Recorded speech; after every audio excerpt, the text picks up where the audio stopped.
이 시간에 이 말씀 기초로 성도에게 마땅한 삶, 성도에게 마땅한 삶이라는 제목으로 함께 말씀을 나누실 때 하나님의 은혜가 충만하시기를 바랍니다. 말씀의 제목 한번 따라해보겠습니다. 성도에게 마땅한 삶. 성도에게 마땅한 삶. 네, 감사합니다. 지금 우리는 에베소서의 실천편을 살펴보고 있습니다. 그 중에서 지난주에는 새 사람을 입으라 하는 말씀 살펴보았고요. 이제 오늘도 계속해서 실천적인 내용으로 성도에게 마땅한 삶에 대한 말씀이라고 할 수가 있습니다. 우리는 하나님의 큰 은혜와 사랑을 입은 자들입니다. 그러면 이런 우리 성도들은 어떤 삶을 살아야 되겠습니까? 우리에게 마땅한 삶은 어떤 삶일까요? 오늘 말씀에 이에 대해서 세 가지로 나타나 있습니다. 차례로 살펴보면서 은혜를 받을 수 있기를 기도합니다.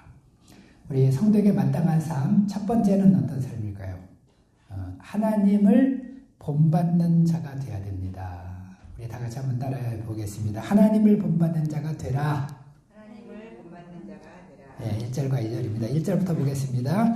그러므로 사랑을 받는 자녀같이, 우리는 하나님의 크신 은혜로 하나님의 자녀가 되었습니다. 본래 우리는 자녀는커녕 구원받을 자격도 없던 자들이었습니다. 약속과 언약들에 대해서는 외인이요 소망이 없고 구원과 하나님으로부터 거리가 멀던 자들이었다. 우리 2장에 보면 2장 12절 13절 보면 우리가 그런 형편이 있던 자들이었습니다. 그러나 하나님은 이런 우리를 어떻게 해주셨습니까? 예수님을 통해서 구원해 주실 뿐만 아니라 자녀로까지 삼아주셨어요. 자, 그런데 1절 말씀에 보면 자녀도 보통 자녀가 아닙니다. 어떤 자녀라 그랬죠? 사랑을 받는 자녀라 그랬어요. 사랑을 받는 자녀. 이 말은 무슨 말입니까? 자녀 중에서도 사랑받는 자녀라는 거예요. 총애를 받는 자녀가 되었다는 것입니다. 자, 하나님의 이런 정말 총애를 받는 자녀가 됐다. 이건 정말 상상도 할 수 없는 축복인 거예요. 실감이 안 가죠. 우리 너무 크면요, 너무 우리가 감당할 수 없을 정도로 큰 거는 잘 실감을 못하는 것입니다. 그래도 우리가 이거를 알고자 해야 돼요. 느끼고자 해야 돼요. 자, 그러면 이처럼 하나님의 사랑을 받는 자녀로서, 자녀로서라는 말은 1절에서는 자녀 가치라 그랬는데, 이 가치라는 말은 로서라는 뜻이에요. 그러니까 하나님의 자녀로서 우리는 어떻게 돼야 됩니까? 그러므로 하나님의 사랑을 받는 자녀 같이 너희는 하나님을 본받는 자가 되라 그랬어요. 우리는 하나님의 사랑받는 자녀로서 이제 우리가 해야 될 일은 이 하나님을 본받는 삶을 살아야 된다는 것입니다. 왜 우리가 하나님을 본받아야 됩니까? 우리 창세기 보면은 우리 인간은요, 본래 하나님의 형상을 닮은 존재로 지음을 받았습니다. 하나님의 형상을 따라 지음을 받았다 그랬어요. 그런데 우리가 어쩌다 하나님의 형상을 로부터 멀어지게 되었습니까? 왜 그랬죠? 죄 때문에. 죄로 인해서 하나님의 형상을 다 잃어버리게 된 거예요. 우리는 원래, 우리 인간은요, 엄청 고귀한 존재로 지음을 받았어요. 하나님의 형상이니까 얼마나 고귀하겠어요. 근데 이제 죄 때문에 다 잃어버리게 됐다는 것입니다. 짐승과 같은 존재로 전락하게 됐어요. 그러나 이제 예수님을 통해서 어떤 은혜가 임하게 되었습니까? 구원을 받게 된 거죠. 뿐만 아니라 이제는 하나님의 자녀요, 그 중에서도 사랑받는 자녀로까지 높여지게 됐다는 것입니다. 그렇기 때문에 이제 우리에게 마땅한 삶은 뭐예요? 이제는 하나님의 형상을 회복해야 된다는 것입니다. 우리 구원받는 것으로 만족하면 안 돼요. 이제는 하나님의 형상을 회복하는 삶을 살아야 돼요. 본래 인간의 모습을 되찾아야 돼요. 인간다운 인간이 되어야 돼요. 그래서 우리 신앙생활은 뭐라고요? 정말 인간다운 인간이 되는 일이 신앙생활인 거예요. 사람이 되려면은 신앙생활 해야 되는 자, 성경에서 예수님을 본받으라는 말은 많이 나오지만 하나님을 본받으라는 말 여기만 나온다 그럽니다. 같은 말이에요. 우리 하나님을 본받는 삶을 살아야 됩니다. 자, 그럼 우리가 하나님을 본받는 삶을 살려면 어떻게 될까요? 그러려면은 이제 우리가 믿음으로 그리스도와 연합된 삶을 살아야 됩니다. 지난주 말씀처럼 믿음으로 그리스도와 연합하여서 죄악된 본성을 따라 내 마음대로 살던 옛사람을 벗어버리고 예수님께서 내 삶의 주가 되시는 새로운 옷을 입어야 됩니다. 새 사람을 입어야 된다는 거예요. 죄사함이 끝이 아닙니다. 자녀가 된다고 끝이 아니에요. 믿음으로 그리스도와 연합하여 온전한 형상을 회복하는 삶을 살아가야 된다. 이것이 우리 성도의 마땅한 삶이다. 그러니까 우리는요, 정말 하루하루 신앙생활 하면서 하루하루 지나갈수록 더 하나님께로 가까이 가야 됩니다. 하나님 형상을 회복해 나가야 돼요. 우리는 이제 작년보다 내가 얼마나 더 하나님 형상에 가까워졌는가, 우리 자신을 되돌아봐야 돼요. 2절도 비슷한 맥락입니다. 그리스도께서 너희를 사랑하신 것 같이 너희도 사랑 가운데서 행하라. 자, 우리는 그리스도의 크신 아가페의 사랑으로 말미암아 구원을 받고 사랑받는 자녀가 됐어요. 그렇기 때문에 이제 또 우리는 성도로서 어떻게 살아야 됩니까? 이제 우리도 그 그리스도의 사랑 가운데서 행해야 된다는 거예요. 사랑의 삶을 살아야 된다는 것입니다. 2절 하반절을 보십시오. 그는 우리를 위하여 자신을 버리사 향기로운 제물과 희생 제물로 하나님께 자신을 드리셨다 그랬어요. 그러므로 우리도 사랑의 삶을 살려면은 예수님처럼 해야 되는 것입니다. 우리 자신을 버려야 되는 거예요. 우리 자신을 버리고 우리 자신을 하나님이 기뻐하시는 산 제물로 우리 자신과 우리 자신의 삶을 하나님께 올려드려야 됩니다. 하나님께 내어드려야 된다는 것입니다. 그래서 온전한 사랑의 삶, 예수님께서 사셨던 그 아가페적인 삶을 우리도 살아가야 된다는 것입니다. 이것이 우리 성도의 마땅한 삶이고 또 하나님을 본받는 삶이에요. 하나님은 살아계시잖아요. 자, 우리 성도에게 마땅한 삶 두 번째는 무엇일까요? 두 번째는 음행과 더러운 것과 탐욕을 피하라는 것입니다. 좀 길지만 따라해 보겠습니다. 음행과 더러운 것과 탐욕을 피하라. 음행과 더러운 것과 탐욕을 피하라. 예, 머리가 좋습니다. 이렇게 긴 거를 한 번에 따라. 음행과 더러운 것과 탐욕을 피하라. 3절을 보시기 바랍니다. 음행과 온갖 더러운 것과 탐욕은 너희 중에서 그 이름조차도 부르지 말라. 이는 성도에게 마땅하니라. 우리 성도에게 마땅한 삶은 두 번째로 음행과 더러운 것과 탐욕을 버리고 그 이름조차 부르지 않는 것입니다. 철저히 멀리 하라는 거예요. 이거는 그냥 근처에도 가지 말라는 것입니다. 우리 당시 에베소는 아시아의 로마라고 불렸어요. 아시아의 로마로서 사치와 향락의 도시였습니다. 그래서 음행과 더러운 것과 탐욕이 그냥 가득 찼습니다. 여기서 이제 음행이란 모든 부도덕한 성행위를 말해요. 성적 관계를 맺는 걸 다 음행이라고 해요. 그러니까 하나님께서 인정하신 합법적인 그 부부간의 성 이외의 성은 다 음행이에요. 이거 하지 말라는 것입니다. 또 온갖 더러운 것은 모든 종류의 부정한 행위. 우리 레위기에 보면 부정한 것들 나오죠. 더러운 것들. 우리는 너무나 하나님이 사랑하시는 거룩한 존재들이기 때문에 자신을 굉장히 깨끗하게 보존해야 돼요. 심지어는 먹는 것도요, 깨끗한 것만 먹으라는 거예요. 그 레위기에 나오잖아요. 물고기라고 아무거나 다 먹지 말라는 거. 그 중에서 좋은 것만 먹으라는 거예요.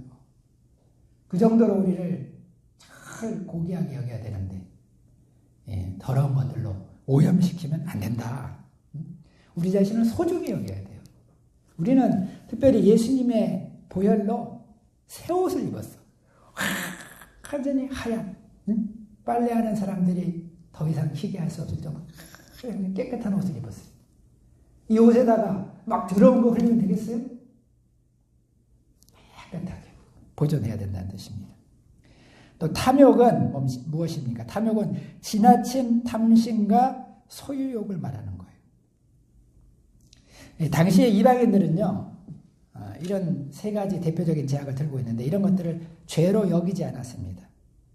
오히려 그냥 이런 죄의 낙을 즐겼어요. 당시에 유명한 철학자들이나 정치 지도자들 보면요, 이런 죄들 즐겨라 그랬어요. 유명한 철학자도 젊은이가 매춘부와 교제하는 것을 금하지 말라 그랬어요. 당시에는요, 그냥 그 어린 미소년들 있잖아요. 그걸 데리고 동성애 대상으로 삼는 것이 귀족들의 풍습이었어요. 자, 이런 사회 분위기 속에서 우리 성도들도 이 세상을 본받기 쉽다는 것입니다. 자, 그러나 바울은 뭐라고 얘기합니까? 너희 중에서는 우리 하나님의 자녀들은 그 이름조차도 부르면 안 된다고 그랬어요. 이것이 하나님의 백성에게 마땅하다 그랬어요. 여러분, 우리는 거룩하신 하나님의 백성입니다. 그렇기 때문에 추하고 부정하고 또 부정한 것도 탐욕 이런 것들은 근처에도 가지 말아야 된다는 것입니다. 입에도 담지 말아라 했어요. 이름조차 부르지 말라 했어요. 페르시아에는 행해서 안 될 일은 말로도 하지 말라는 규칙이 있었습니다. 왜 그래요? 우리 가까이 하지 말아야 될 것은 말로도 하지 말라 했어요. 입에도 담지 말라. 왜? 우리가 그런 데 대해서 자꾸 이렇게 언급해 주잖아요. 이 언급하는 하는 것 자체가 사실은 오염될 가능성을 높인다는 거예요. 그러니까 말도 하지 말아라 그런 것은. 우리 더러운 것들은 입에 넣지. 어떤 사람들은 막 귀신 얘기 막 하는 사람이 있어요. 신자들은 귀신 얘기도 하지 말아요. 입에도 그런 더러운 것들 입에도 넣지 말아요. 우리 선을 거라는 것입니다. 오늘날 우리가 살고 있는 시대는 그 어느 시대보다도 구별된 생활을 하기가 쉽지 않은 거예요. 세상은 온통 쾌락과 물질주의 속에 파묻혀 떠내려가고 있습니다. 이제 이런 세상 속에서 우리가 믿음을 지키는 길이 무엇인가? 그러려면 사도 바울과 같이 적극적인 자세가 필요하다는 것입니다. 세상 사람들과 함께 죄를 즐기고 누리면서 구별된 생활을 하려고 할 것이 아니라 이제 보다 앞서 분명한 선을 긋고 구별된 생활을 해야 된다는 거예요. 제약된 것은 아예 이름조차 부르지 않고자 해야 된다는 것입니다. 5절을 보시기 바랍니다. 우리가 모두 알듯이 왜 그래야 됩니까? 우리가 모두 알듯이 음행하는 자, 더러운 자, 탐하는 자, 곧 우상숭배자는 그리스도와 하나님 나라에서 기업을 얻지 못한다 그랬어요. 여러분, 여기서 하나님 나라에서 기업을 얻지 못한다는 말은 무슨 말입니까? 이 말은 하나님 나라에 들어갈 수 없다는 거예요. 하나님 나라에 기업이 없다, 자리가 없다는 거예요. 이런 사람은 심각한 문제입니다. 그렇기 때문에 이런 것들은 반드시 회개해야 된다. 돌이켜야 된다. 그러면 나는 이 음행의 죄를 지었는데 어떻게 할까요? 회개해야 된다. 회개하면 돼요. 믿기 전에 그러면 이제 이미 회개했고, 믿은 후에는 더 그러면 안 되겠죠. 믿은 뒤에도 그런 일이 있다면 반드시 회개해야 되지, 그 모습 자체로는 하나님 나라에 못 들어가요. 회개해야 들어갈 수 있는 거예요. 자, 그런데 이 중에서 이제 음행이나 더러운 자가 하나님 나라에 들어가지 못한다는 말은 그래도 금방 수긍이 되는데, 탐하는 자, 탐심에 빠진 자도 천국에 들어가지 못한다. 이 말은 이제 너무 가혹한 거 아닌가? 이거 정말 이렇게까지 해야 되는가? 이런 생각이 들 수가 있다는 것입니다. 특별히 요즘같이 물질주의 시대에 어떻게 욕심을 다 버려야 되나? 너무 어렵다고 생각할 수도 있습니다. 사람들은 오히려 너무 욕심 없는 사람을 보면은 좀 욕심을 가져라. 너 그래가지고 어떻게 세상을 살아가겠냐. 좀 욕심을 가져라. 권면하기도 합니다. 자, 그러나 여기서 이 탐심, 탐하는 것이란 단순히 갖고 싶은 마음 정도를 말하는 것이 아니에요.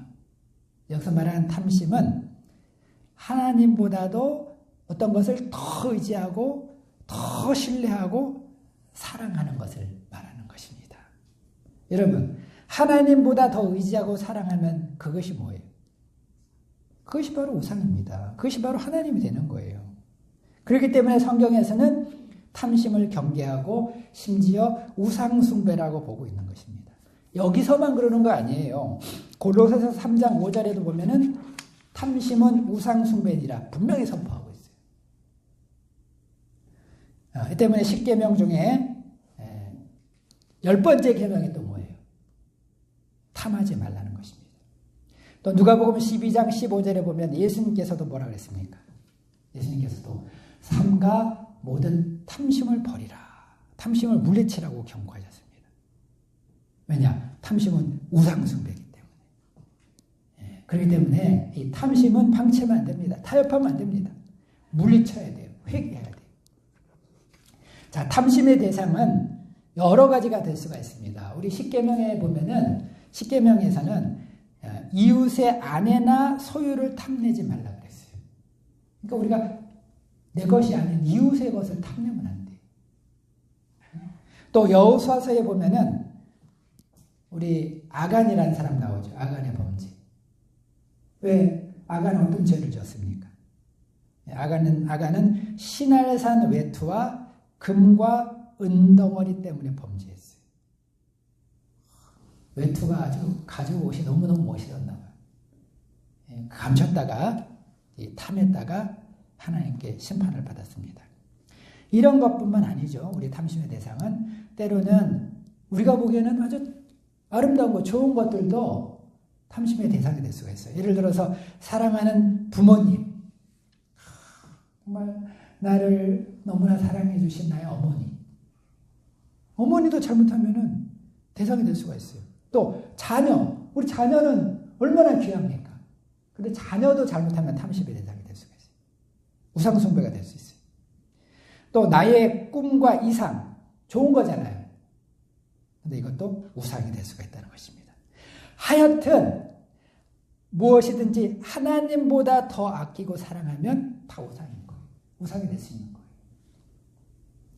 그러니까 우리는 하나님을 가장 사랑하고 하나님이 첫 자리예요. 그 자리는 다른 것이 들어가면 안 돼요. 그러면 그거 다 망하는 거예요.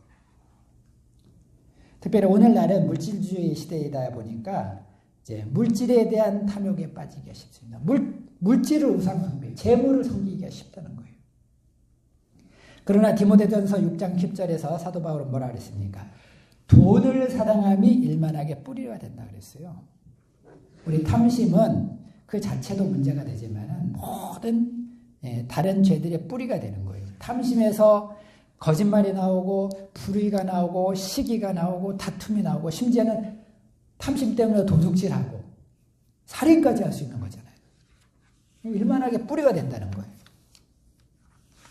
그렇기 때문에 우리는 디모데후서 6장 5절 말씀과 같이 자족할 줄을 알아야 돼요. 먹을 것과 입을 것이 있은즉 만족할 줄 알아야 된다 그랬어요. 디모데후서 6장 5절에 보면. 또 히브리서 13장 5절에도 보면은 돈을 사랑하지 말고 있는 바를 족한 줄도 알아라. 그가 친히 말씀하시기를 내가 결코 너희를 버리지 아니하고 떠나지 아니하리라 약속해 주셨어요. 사람들이 막 그 돈에 집착하는 것은 불안 때문에 그러거든요. 나중에 이게 굶어 죽으면 어떻게 됩니까? 또 나중에 고생하면 어떠는가? 일단 그냥 막 집착을 하는 거예요.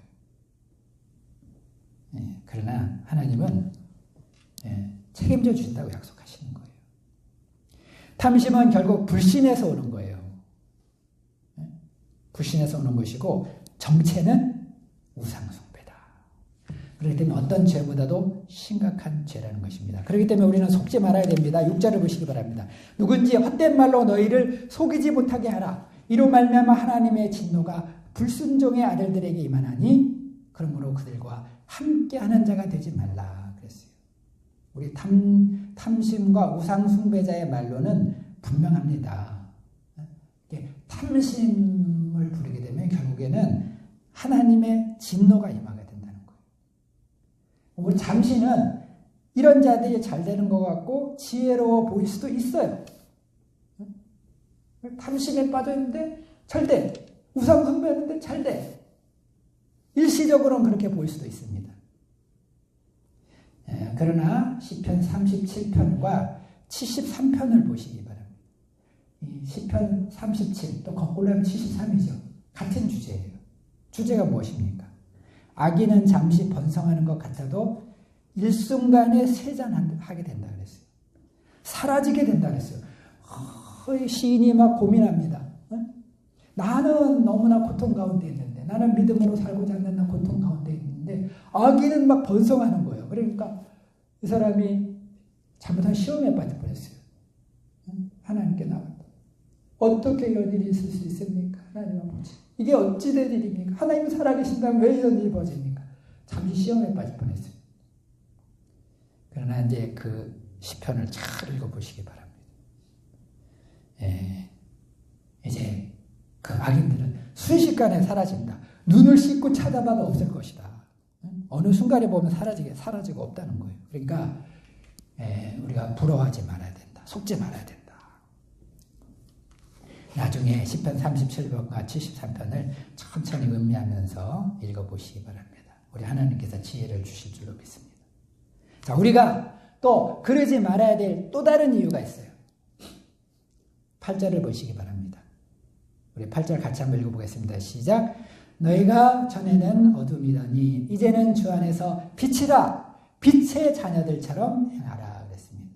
자, 우리가 더 이상 악에 머물러 있을 수 없는 것은 우리가 이제는 더 이상 어둠이 아니고 빛의 자녀가 되었기 때문에 그렇다는 것입니다. 9절을 보십시오. 빛의 열매는 모든 착함과 의로움과 진실함이 있는 거예요. 그렇기 때문에 우리는 착함의 열매, 굿니스, 의로움, 하나님과의 바른 관계성 맺기 힘쓰고 진실함, 진실함을 추구해야 된다는 거예요. 진리를 추구해야 된다는 것입니다. 그러므로 우리는 또한 10절 말씀과 같이 주를 기쁘시게 할 것이 무엇인가? 하나님을 기쁘시게 할 것을 찾고 하나님을 기쁘시게 하는 삶을 살아야 된다는 것이죠. 11절 말씀같이 열매 없는 어둠의 일에 참여하지 말고 도리어 책망하라 그랬어요.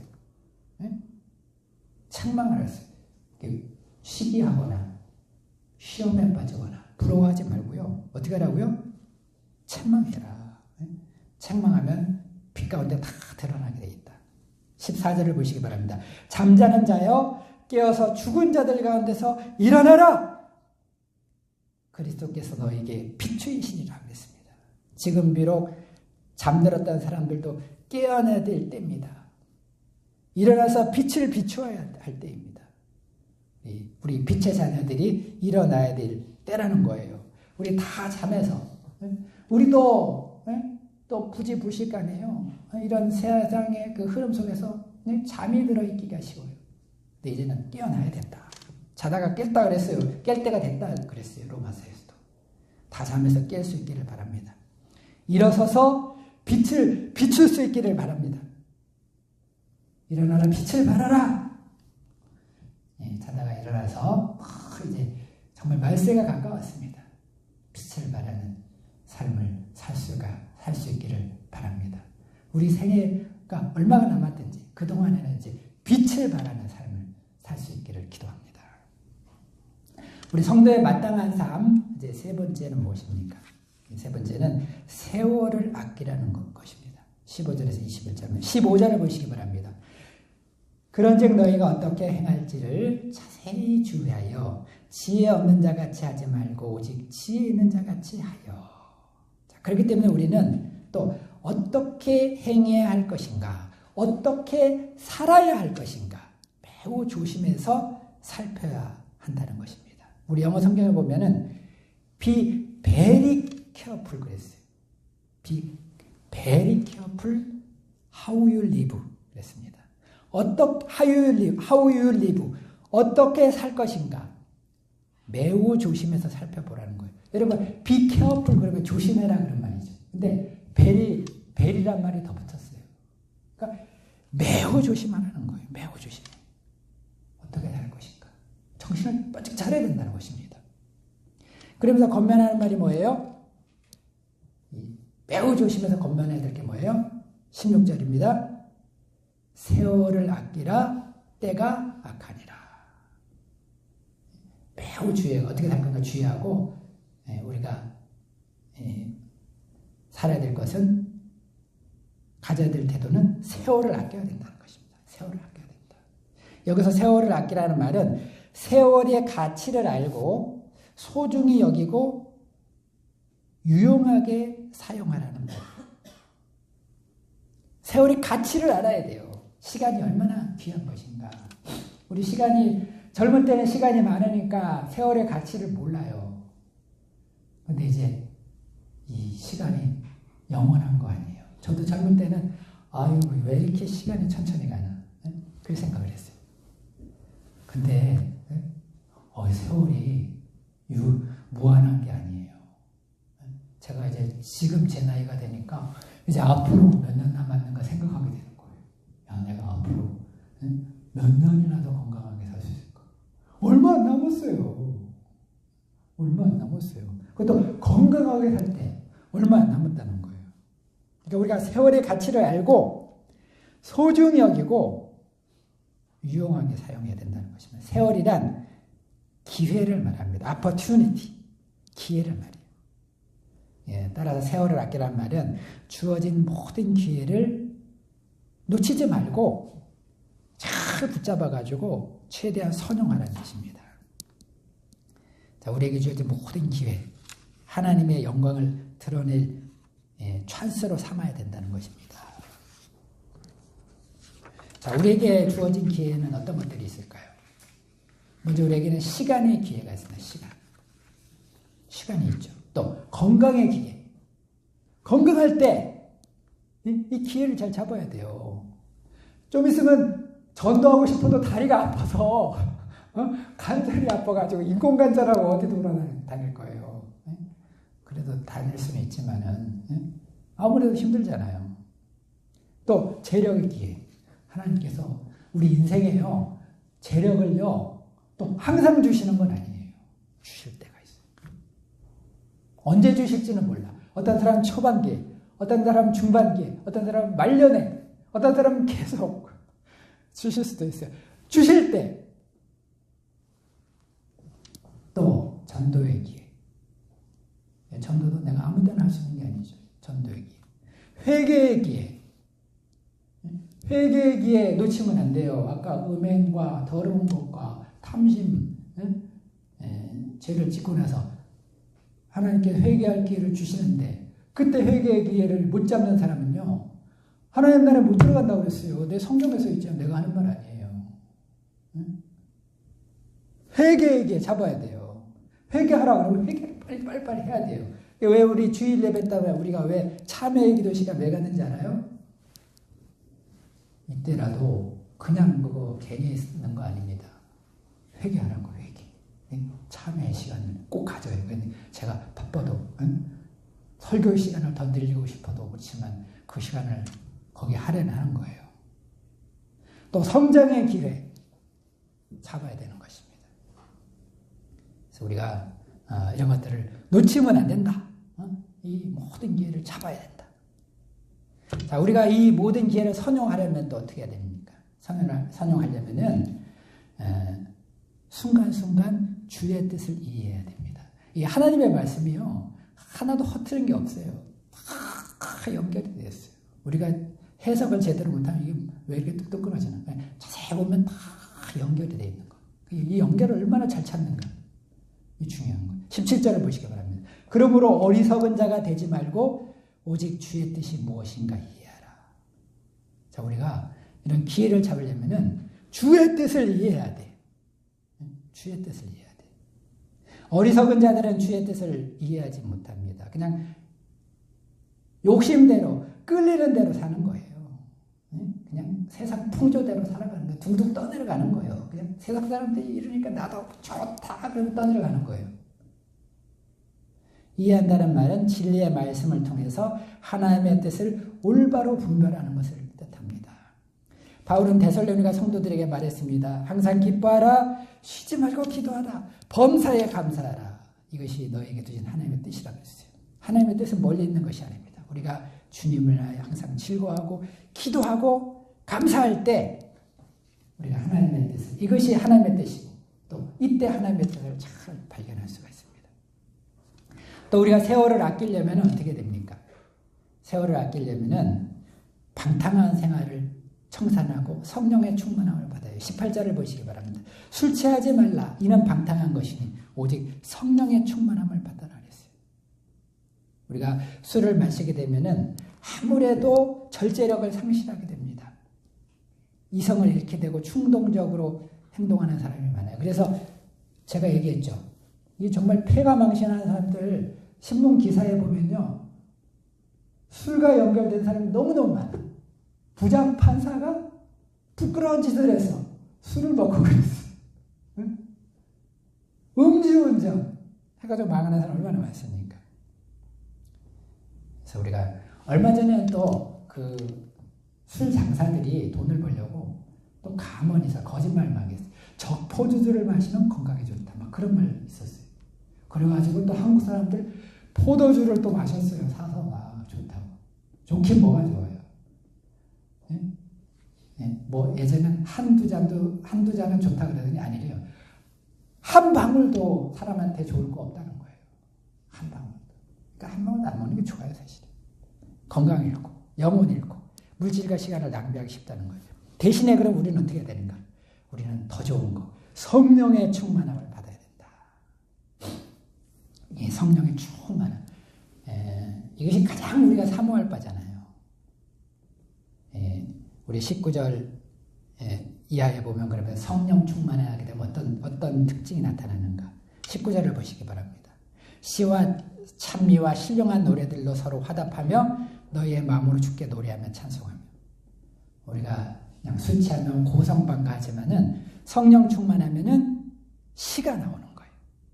시와 찬미로 하나님을 찬송하게 되는. 20절을 보시기 바랍니다. 범사에 우리 주 예수 그리스도의 이름으로 하나님께 감사한다 그랬어요. 우리가 술 취한 사람들은 주로 뭐예요? 인생 넋두리, 또 불평 불만이잖아요. 네가 그럴 수 있어 이거잖아. 18번지 술만 먹고 평소에도 말도 못하고 있다가 술 먹으면 자식들 모아놓고 니들이 그럴 수 있어 이게 주요 레파토리잖아요. 그러나 성령 충만함을 받으면 어떻게 돼요? 범사에 감사, 성령 충만함을 감사, 아내도 감사, 자녀들에도 감사하게 되는 거예요. 21절을 보시기 바랍니다. 그리스도를 경외함으로 피차 복종하라. 우리가 이제 술 취하게 되면은 자기중심적이 되어서 함부로 말을 하고 상처를 주게 되지만은 성령 충만한 사람은 그리스도를 경외하게 되고 또 서로를 존경하고 복종하는 삶을 살게 된다는 거예요. 결국에 하나님께 영광을 돌리게 된다. 그래서 우리가 성령 충만함을 받고 정말 이 시대를 분별하고 세월을 아껴야 된다는 것입니다. 결론적으로 우리 성도들에게 마땅한 삶 오늘 세 가지로 살펴봤습니다. 첫 번째가 뭐예요? 첫째는 하나님을 본받는 삶. 이제는 그리스도를 본받는 삶. 하나님, 우리 찬송도 앞에 불렀죠. 하나님을 본받는, 하나님의 마음을 본받는 삶을 살아야 되고, 두 번째는 음행과 더러운 것과 탐심, 이 모든 죄악들을 멀리하는 삶. 세 번째는 세월을 아끼라는 거예요. 시간을 아껴가지고 하나님께 영광을 돌리는 삶을 살아야 된다. 성령 충만함을 받아야 된다. 오늘 귀한 말씀 우리가 마음에 깊이 새기고 순종하는 가운데 하나님께 영광을 돌리고 또 우리 자신은 우리 하나님 나라를 기업으로 받는, 하나님 나라의 기업을 못 받으면 안 되겠죠? 하나님 나라의 기업을 받아야 되겠습니다. 우리는 반드시 하나님 나라의 기업을 받는 복된 자녀들이 다 되기를 기도합니다.